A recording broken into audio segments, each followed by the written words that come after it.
Hello students, welcome to Shri Karni Academy. Here I am Deepika Jain standing in front of you as your business studies educator.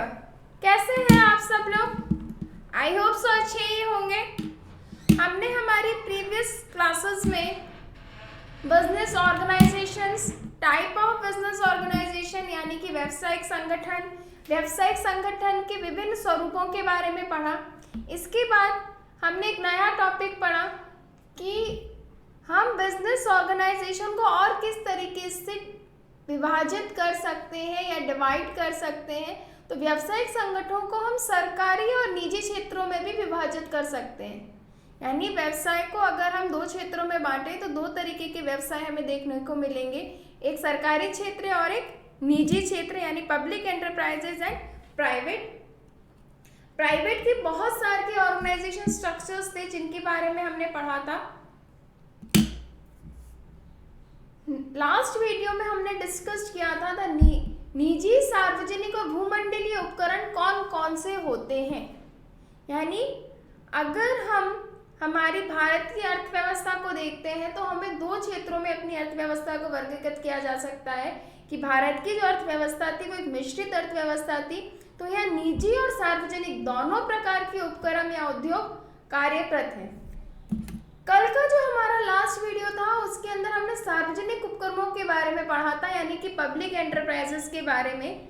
Public enterprises क्या होते हैं, किनके द्वारा ये चलाए जाते हैं, कौन इनके स्वामी होते हैं और ये कितने प्रकार के होते हैं. तो पब्लिक एंटरप्राइजेस यानी कि सार्वजनिक उपक्रम की सर्वे सर्वा कौन थी? सरकार थी. ये किनके द्वारा चलाए जा रहे थे? ये सरकार के द्वारा चलाए जा रहे थे. इनका स्वामित्व और प्रबंध भी कौन कर रहा था? सरकार कर रही थी. इनकी स्थापना कैसे होती थी?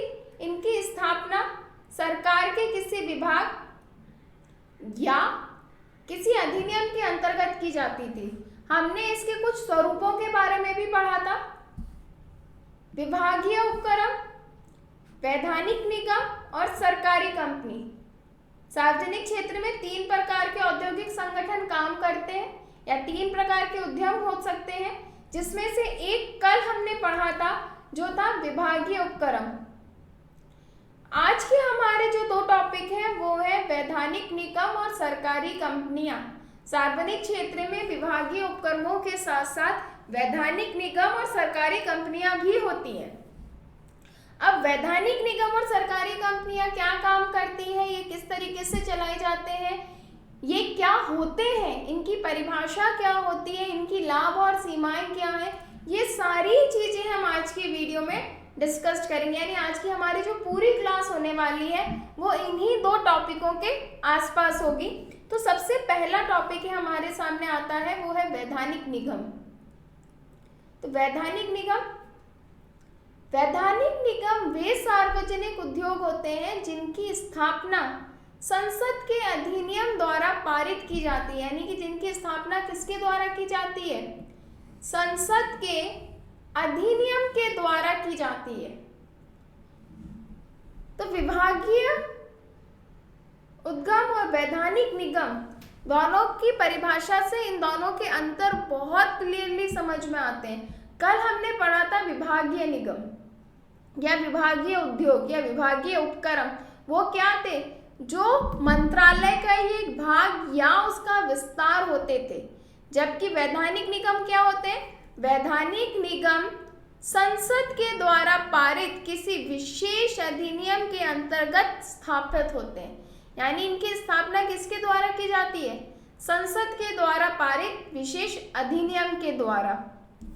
ऐसे अधिनियम के द्वारा ही इन उद्यमों के अधिकार, कार्य, इनके कर्मचारियों से संबंधित नियम एवं कानून, सरकार के विभिन्न विभागों से इनके संबंधों को परिभाषित किया जाता है. इसका मतलब जो भी अधिनियम इसको पारित करता है वो अधिनियम ही यह भी सुनिश्चित करेगा कि इस विभाग के द्वारा या इस उद्योग के द्वारा कौन कौन से कार्य किए जाएंगे, इनसे संबंधित कर्मचारियों की नियुक्ति के लिए कौन कौन सी नियम एवं शर्तें होंगी। सरकार के अन्य विभागों के साथ में ये किस प्रकार से कार्य करेंगे, ये सारी बातें उस अधिनियम में उल्लेखित होती हैं। उदाहरण के लिए भारतीय प्रतिभूति अधिनियम, जिसके अंदर किसको बनाया गया है, सेबी को बनाया गया है, security exchange board of India, नाम सुना होगा आप लोगों ने सेबी। तो सेबी का गठन किसके द्वारा है, सेबी अधिनियम के द्वारा। सेबी अधिनियम ने ही इसके कार्य एवं शक्तियां निर्धारित की हैं।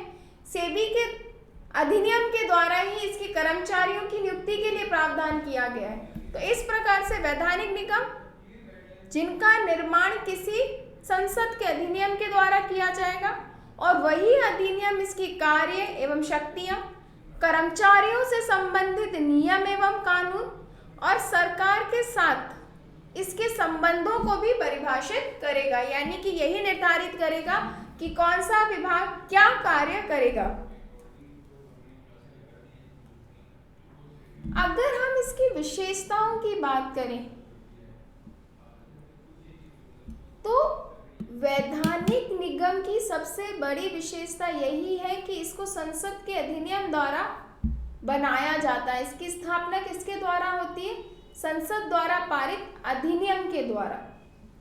यदि संसद के द्वारा कोई अधिनियम पारित नहीं किया जाएगा तो वैधानिक निगमों की स्थापना नहीं की जा सकती। इन पर पूर्णतया सरकार का स्वामित्व होता है। इन पर ओनरशिप किसकी होती है, सरकार की होती है। सरकार द्वारा पारित अधिनियम से ही ये संचालित होते हैं। इनमें पूंजी का निवेश भी सरकार के द्वारा किया जाता है। इससे संबंधित जो जोखिम होता है उसको भी कौन वहन करता है, सरकार वहन करती है। तीसरी बात, ये निगमित संगठन होते हैं, अर्थात इन पर मुकदमा किया जा सकता है और दूसरे इन पर मुकदमा कर सकते हैं। इसका मतलब हम एक चीज और कह सकते हैं कि इनका वैधानिक अस्तित्व होता है। वैधानिक अस्तित्व का मतलब इनका सरकार से पृथक अपना खुद का अस्तित्व होता है, अर्थात ये अपने नाम से संपत्तियों को क्रय कर सकती है, अपने नाम से व्यवसाय कर सकती है। कोई व्यक्ति इन पर मुकदमा कर सकता है, ये किसी व्यक्ति पर मुकदमा कर सकते हैं। ये एक निगमित संगठन है। तो इसकी विशेषताएं, संसद के द्वारा पारित अधिनियम है, यानी जब तक संसद के द्वारा कोई अधिनियम पारित नहीं कर दिया जाएगा तब तक वैधानिक निगमों की स्थापना नहीं की जा सकती है। पूर्णतः सरकार का स्वामित्व होता है, अर्थात सरकार के द्वारा ही इसमें पूंजी निवेश किया जाता है और सरकार के द्वारा ही इससे संबंधित जोखिम को वहन किया जाता है। इसमें पूंजी का निवेश कौन करता है, इसमें सरकार ही पूंजी का निवेश करती है। ये एक स्वतंत्र निगमित संगठन होता है, अर्थात इनका अपना वैधानिक अस्तित्व होता है। कानून की दृष्टि में वैधानिक निगमों को सरकार से भिन्न माना जाता है। इन पर मुकदमा किया जा सकता है, ये किसी और पर मुकदमा कर सकते हैं, ये अपने नाम से संपत्ति क्रय कर सकते हैं, ये अपने नाम से संपत्ति का विक्रय भी कर सकते हैं। इसकी एक और बहुत बड़ी आवश्यकता है कि साधारणतः ये अपनी आवश्यकताओं की वित्त को स्वयं पूरा करते हैं। स्वयं पूरा करने का मतलब ये बाजार में वस्तुओं और सेवाओं का क्रय विक्रय करते हैं और उनसे जो धनराशि इन्हें प्राप्त होती है उससे ये अपनी आवश्यकताओं की पूर्ति करते हैं, यानी कि जो कर्मचारी वहां पे कार्यरत हैं उनको वेतन एवं भत्ते दिए जाना। अन्य आवश्यकताओं की पूर्ति कहाँ से की जाती है? वस्तुओं और सेवाओं का क्रय विक्रय करने से प्राप्त धनराशि से। सरकारी विभागों के लिए लेखांकन एवं अंकेक्षण, लेखांकन एवं अंकेक्षण की जो भी प्रक्रिया है वह इन निगमों पर लागू नहीं होती है। केंद्र सरकार के बजट से भी इसका कोई सरोकार नहीं होता है। यद्यपि ये एक सरकारी कंपनी है, ये सरकार का ही एक अंग है, परंतु ये सरकार का विभाग नहीं है। इसका अपना सरकार से पृथक एक वैधानिक अस्तित्व होता है, इसलिए लेखांकन और अंकेक्षण के नियम इस पर लागू नहीं होते और ना ही सरकार का कोई बजट इसके लिए बनाया जाता है। इसके विपरीत अगर अंतर पूछा जाए आपसे, वैधानिक उपक्रम और विभागीय उपक्रमों में अंतर लिखिए, तो कल जब हमने पढ़ा था तब हमने बहुत क्लियरली पढ़ा था कि विभागीय उपक्रमों के अंतर्गत सरकार के द्वारा बजट बनाया जाता है और सरकारी खजाने से पैसा निकाला जाता है, जबकि वैधानिक निगम में ये अपनी आवश्यकताओं की पूर्ति स्वयं करते हैं और इसके लिए कोई भी सरकारी बजट नहीं बनाए जाते हैं। तो ये इसकी मुख्य विशेषताएं हैं जो आपको याद रखना है। कई बार अंतर पूछा जाता है विभागीय उपक्रम और वैधानिक उपक्रमों में। दोनों ही सरकार के द्वारा चलाए जाते हैं, दोनों में ही सर्वे सर्वा सरकार होती है, परंतु फिर भी दोनों के स्वरूप में बहुत सारे अंतर विद्यमान हैं। अब वैधानिक स्वरूपों के कुछ अपने लाभ और हानियां होती हैं। तो इसके सबसे बड़ा लाभ क्या है? ये अपने कार्य का संचालन करने के लिए पूर्ण रूप से स्वतंत्र होते हैं। कल जब हमने वैधानिक उपक्रमों के बारे में नहीं पढ़कर किसके बारे में पढ़ा था? विभागीय उपक्रमों के बारे में। तो बहुत क्लियरली एक लिमिटेशन हमारे सामने निकल कर आई थी कि जो विभागीय उपक्रम होते हैं उनमें कार्यों की स्वतंत्रता नहीं होती है। सारे कार्य सरकार की मर्जी से ही किए जाते हैं। यद्यपि वहाँ पर IAS, RAS जैसे मुख्य अधिकारी होते हैं, परंतु फिर भी वो सरकार की अनुमति के बिना कोई निर्णय नहीं ले सकते और वहाँ पे लचीलेपन का अभाव था। जबकि वैधानिक उपक्रमों की अगर हम बात करें तो वैधानिक उपक्रम अपने कार्य के प्रति पूर्ण रूप से स्वतंत्र होते हैं। इनका संचालन एवं परिचालन के लिए उच्च स्तर का लचीलापन उपलब्ध होता है। इसका मतलब इन्हें कार्य करने की पूर्ण स्वतंत्रता होती है, सरकारी हस्तक्षेप नहीं किया जाता है।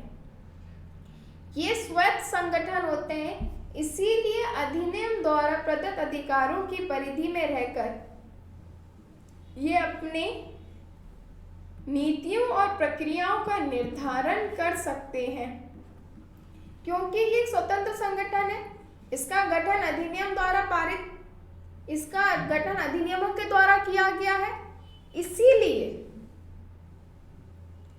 ये स्वयं अपनी नीतियों और प्रक्रियाओं का निर्धारण कर सकते हैं। बस शर्त है, क्या शर्त है?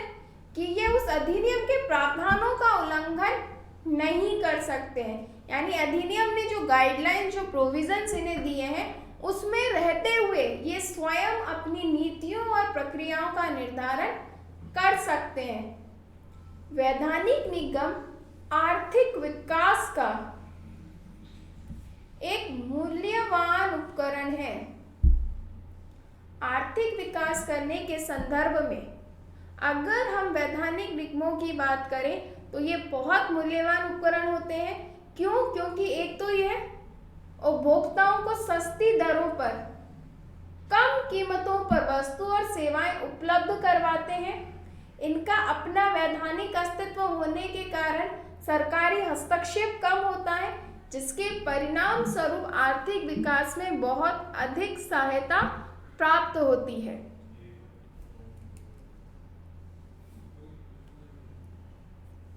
सीमाएं वास्तव में इनके कार्य में परिचालन में ऊपरवर्णित लचीलापन नहीं होता, यानी कि हमने इसकी विशेषता पढ़ी थी कि इसमें पर्याप्त लचीलापन होता है, जबकि वास्तविकता में ऐसा हमें देखने को नहीं मिलता है।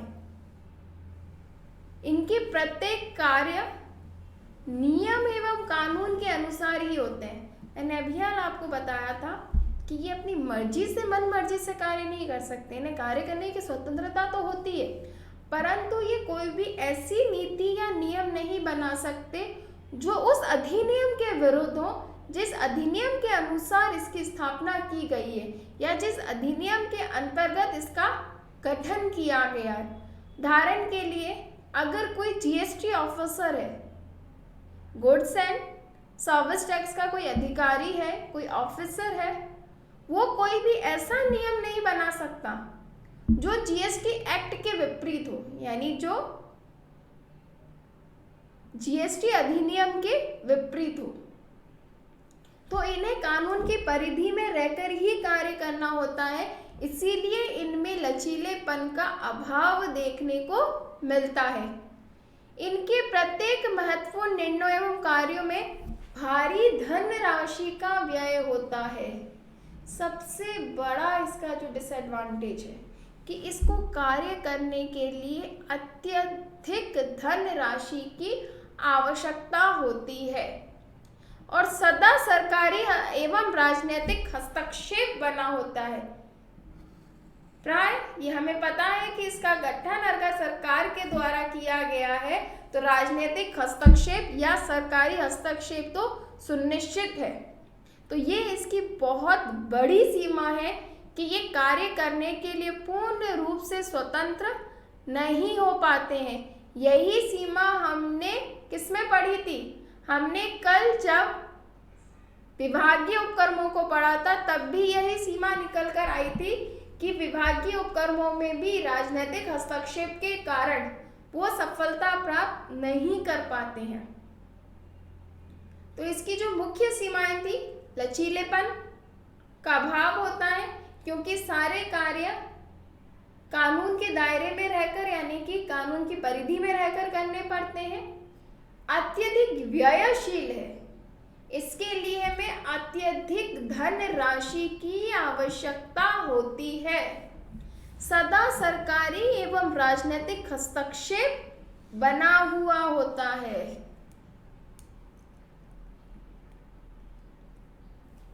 वैधानिक उपक्रमों के बाद में, वैधानिक निगमों के बाद में एक और बहुत प्रचलित स्वरूप है सरकारी संगठनों का, जो अब भी कुछ वर्षों में अत्यधिक प्रचलन में आया है, वो है सरकारी कंपनियां।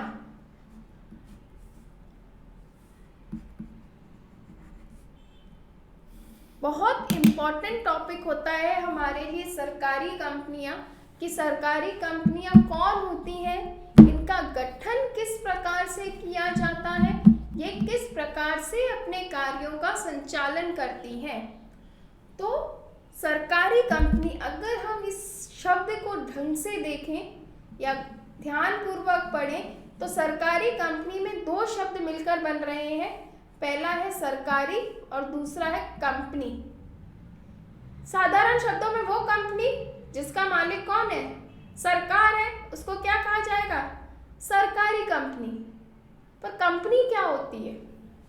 तो व्यावसायिक संगठन के स्वरूपों में हमने कंपनी की एक परिभाषा पढ़ी थी कि कंपनी दो या दो से अधिक व्यक्तियों का ऐसा संगठन है जिसका अपना पृथक वैधानिक अस्तित्व होता है और जिसकी अपनी एक सार्वमुद्रा होती है, जिसका संचालन किसके द्वारा किया जाता है, कंपनी अधिनियम 2013 के द्वारा।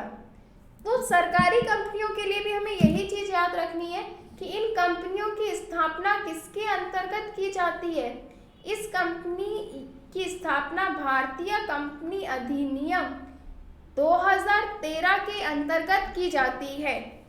2013 से पहले कौन सा कंपनी अधिनियम प्रचलित था? 2013 से पहले कंपनी अधिनियम 1956 था, जिसे परिवर्तित करके कंपनी अधिनियम 2013 बनाया गया। अब सरकारी कंपनियां कौन सी कंपनियां होती हैं? तो सरकारी कंपनियां, ये सरकारी कंपनियां होती हैं, लेकिन निजी क्षेत्र की कंपनियों के समान इनका भी पंजीकरण एवं संचालन कंपनी अधिनियम के प्रावधानों के अनुसार ही किया जाता है। यानी कोई भी सरकारी कंपनी बिना कंपनी अधिनियम के प्रावधानों का पालन किए हुए अपने व्यवसाय का संचालन नहीं कर सकती है। यानी व्यवसाय का संचालन करने के लिए उसे कंपनी अधिनियम 2013 के अंदर स्वयं को पंजीकरण करवाना होगा, तभी वह अपने व्यवसाय को संचालित कर सकती है। और संचालित भी किसके अनुसार करेगी? कंपनी अधिनियम के प्रावधानों के अनुसार करेगी। तो सरकारी कंपनियों की स्थापना भी भारतीय कंपनी अधिनियम 2013 के अंतर्गत की जाएगी। इन कंपनियों को अपना पंजीकरण एवं संचालन किसके अनुसार करना होगा? कंपनी अधिनियम 2013 के अनुसार।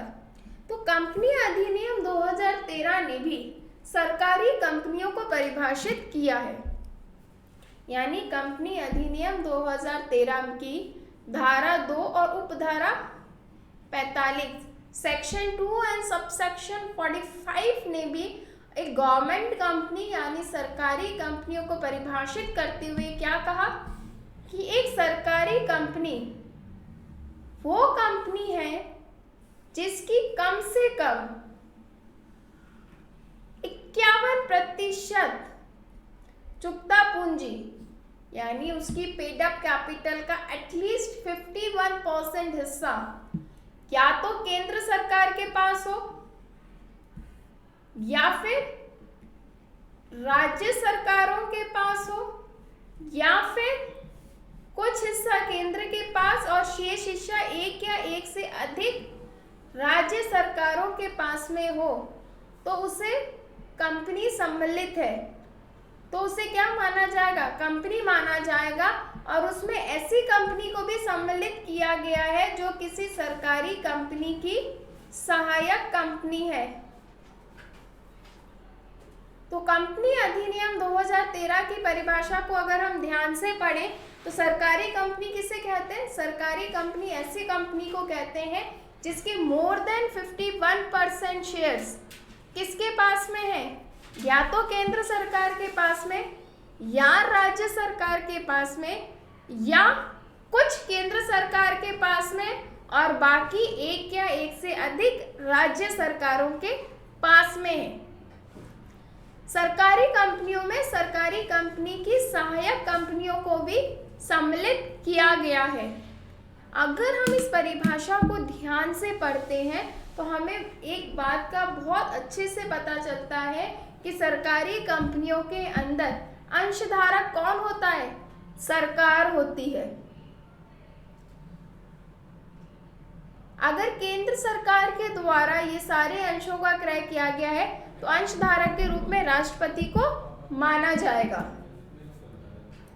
तो इस परिभाषा से बहुत क्लियरली हमें पता चल गया सरकारी कंपनियां कौन है? वो कंपनियां जिनके 51% अंश या तो केंद्र सरकार या राज्य सरकार या दोनों के पास में हो। इसके अंदर सहायक कंपनियों को भी सम्मिलित किया गया है।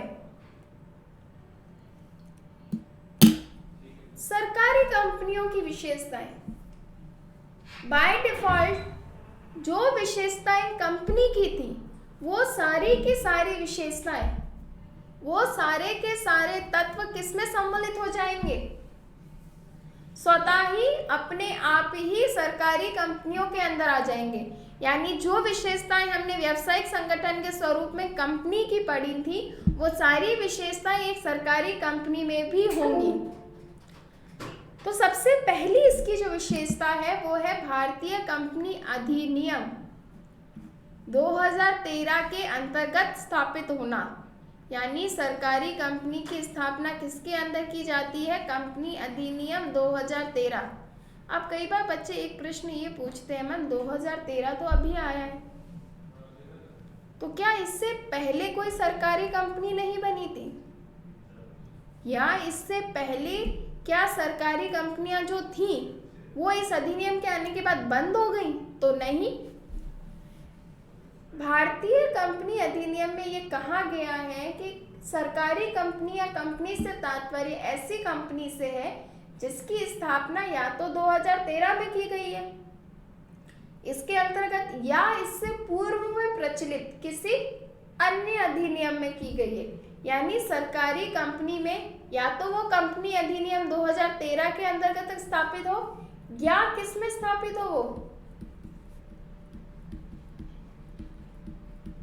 कंपनी अधिनियम 1956 में। अगर किसी कंपनी का गठन या उसकी स्थापना कंपनी अधिनियम 1956 में भी की गई है तो भी उससे सरकारी कंपनी के रूप में मान्यता प्राप्त होगी। कंपनी किसी भी अन्य पक्ष के विरुद्ध न्यायालय में मुकदमा दायर कर सकती है तथा अन्य कोई पक्ष इस पर मुकदमा दायर कर सकते हैं। कंपनी की एक विशेषता हमने और पढ़ी थी, शाश्वत उत्तराधिकार या वैधानिक अस्तित्व, कि कंपनी का उसके सदस्यों से एक प्रत्यक्ष वैधानिक अस्तित्व होता है, कि ये कंपनी का अपने सदस्यों से अलग अपना स्वयं का एक वैधानिक अस्तित्व होता है।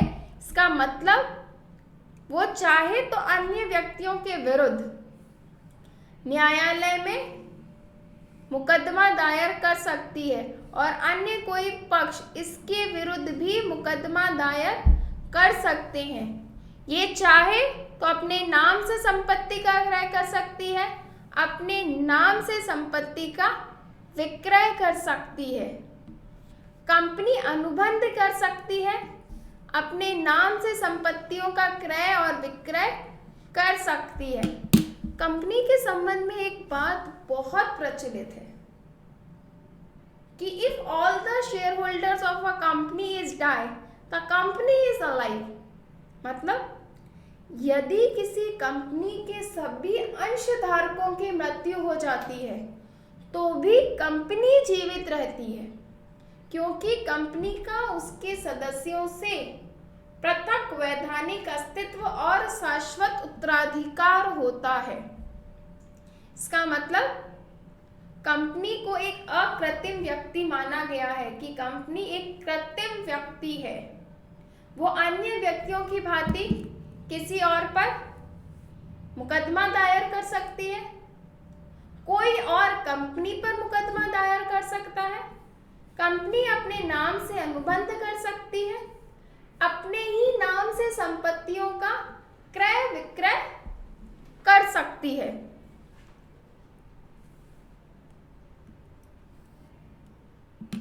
किसी भी सार्वजनिक कंपनी के समान इसका प्रबंध भी किसके अनुसार किया जाएगा? कंपनी अधिनियम के प्रावधानों के अनुसार। हमने जब कंपनी को पढ़ा था तो हमने दो टाइप्स की कंपनियां पढ़ी थी, पब्लिक कंपनी और प्राइवेट कंपनी, निजी कंपनियां और सार्वजनिक कंपनियां। सार्वजनिक कंपनी कौन सी कंपनी होती थी? सार्वजनिक कंपनी वो कंपनी होती थी जिसमें न्यूनतम 7 सदस्य और अधिकतम सदस्यों की संख्या निर्धारित नहीं थी। ऐसी कंपनी अपने अंशों को जनता को विक्रय करने हेतु आमंत्रित कर सकती थी। तो यही विशेषता सरकारी कंपनी की भी है। इसके साथ वो सारे प्रावधान कंपनी अधिनियम के जो किस पर लागू होते थे? एक सार्वजनिक कंपनी पर लागू होते थे, वो सारे प्रावधान कंपनी अधिनियम के एक सरकारी कंपनी पर भी लागू होते हैं। कंपनी अपने कर्मचारियों की नियुक्ति कंपनी के उद्देश्य पत्र और अंतर नियमों में दिए गए नियमों के अनुसार कर सकती है। उद्देश्य पत्र तो समझ में आ गया कि जहां पर कंपनी के उद्देश्य लिखे जाते हैं। अंतर नियम क्या होता है? कंपनी का संचालन करने के लिए 2 तत्व बहुत महत्वपूर्ण होते हैं, या 2 प्रपत्र बहुत महत्वपूर्ण होते हैं। एक पार्षद सीमा नियम और दूसरा पार्षद अंतर नियम। पार्षद अंतर नियम वो प्रपत्र होता है जिसके अंदर एक कंपनी को संचालित करने से संबंधित सभी नियम एवं शर्तों का उल्लेख किया जाता है, जिसकी दायरे में रहकर ही किसी कंपनी को कार्य करना होता है। तो कंपनी अपने कर्मचारी यानी एक सरकारी कंपनी अपने कर्मचारियों की नियुक्ति किसके द्वारा करेगी? या तो उद्देश्य पत्र के द्वारा या अंतर नियमों में दिए गए नियमों के अनुसार। सरकारी कंपनी अपने लिए वित्त की व्यवस्था सरकारी अंशधारियों और प्राइवेट अंशधारियों के माध्यम से कर सकती है। एक और नया पॉइंट, मैम सरकारी अंशधारी तो समझ में आ गया, पर ये निजी अंशधारी यहाँ कहाँ से आ गए? क्योंकि ये तो एक सरकारी कंपनी है। तो सरकारी कंपनी में भी निजी या प्राइवेट अंशधारी हो सकते हैं। क्यों? क्योंकि हमने क्या पढ़ा, कम से कम 51% शेयर किसके पास हो? या तो राज्य सरकार के पास या फिर केंद्र सरकार के पास। बाकी के शेयर तो व्यक्ति ले सकते हैं ना। अगर किसी कंपनी ने 51% के शेयर ले लिए तो ये क्या कहलाया? सरकारी अंशधारी।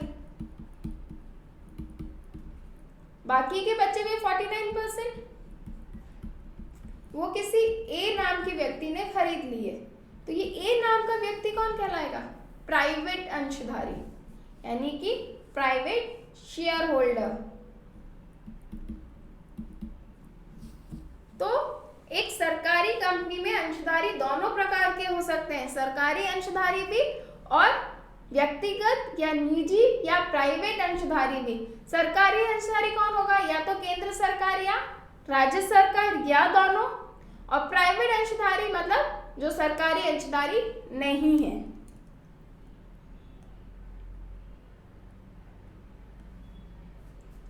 लाभ, सरकारी कंपनियों के अपने कुछ लाभ होते हैं, जिसमें सबसे पहला लाभ है एक सरकारी कंपनी की स्थापना भारतीय कंपनी अधिनियम की औपचारिकताओं को पूरा करने से ही होती है। हमने इसकी विशेषता में भी पढ़ा, हमने इसकी परिभाषा में भी पढ़ा, और ये इसका लाभ भी है कि सरकारी कंपनी का गठन तब तक नहीं किया जा सकता जब तक हम कंपनी अधिनियम के प्रावधानों को पूरा नहीं कर देते हैं। इसका सरकार से पृथक कानूनी अस्तित्व होता है, यानी यहाँ पे सरकार का हस्तक्षेप नहीं होगा, क्योंकि ये निगम के रूप में स्थापित की जाती है। और जब भी किसी भी व्यवसाय के साथ कंपनी शब्द जोड़ा जाता है तो कंपनी शब्द जुड़ते ही उसका उसके अंशधारियों से अपना पृथक वैधानिक अस्तित्व हो जाता है। प्रबंध संबंधी सभी निर्णय इनको पूर्ण स्वतंत्रता मिली हुई है। ये सारे के सारे निर्णय स्वतंत्रता पूर्वक ले सकते हैं। ये सभी कदम व्यावसायिक दूरदर्शिता के अनुसार उठाते हैं। हमने जब कंपनी को पढ़ा था तो हमने कंपनी के प्रबंध के बारे में पढ़ा था कि कंपनी का प्रबंध कंपनी के अंशधारियों द्वारा चयनित निर्देशक मंडल के द्वारा किया जाता है। यानी कंपनी का प्रबंध कौन करते हैं? बोर्ड ऑफ डायरेक्टर्स करते हैं। तो यहाँ पर कंपनी या सरकारी कंपनी को निर्णय लेने की स्वतंत्रता प्राप्त होती है और ये व्यावसायिक दूरदर्शिता यानी कि ऐसे निर्णय लेते हैं जो भविष्य में कंपनी के लिए लाभदायक होते हैं। तो ये कंपनी के मुख्य लाभ थे। सबसे पहला लाभ, कंपनी को तब तक हम स्थापित नहीं कर सकते जब तक कंपनी अधिनियम की औपचारिकताओं को पूरा नहीं कर दिया जाता। दूसरा, इसका सरकार से पृथक कानूनी अस्तित्व होता है। और तीसरा, निर्णय लेने में इनको पूर्ण स्वतंत्रता प्राप्त होती है। कंपनी के लाभों के विद्यमान लाभों के साथ साथ इसमें कुछ दोष या हानियां भी विद्यमान है।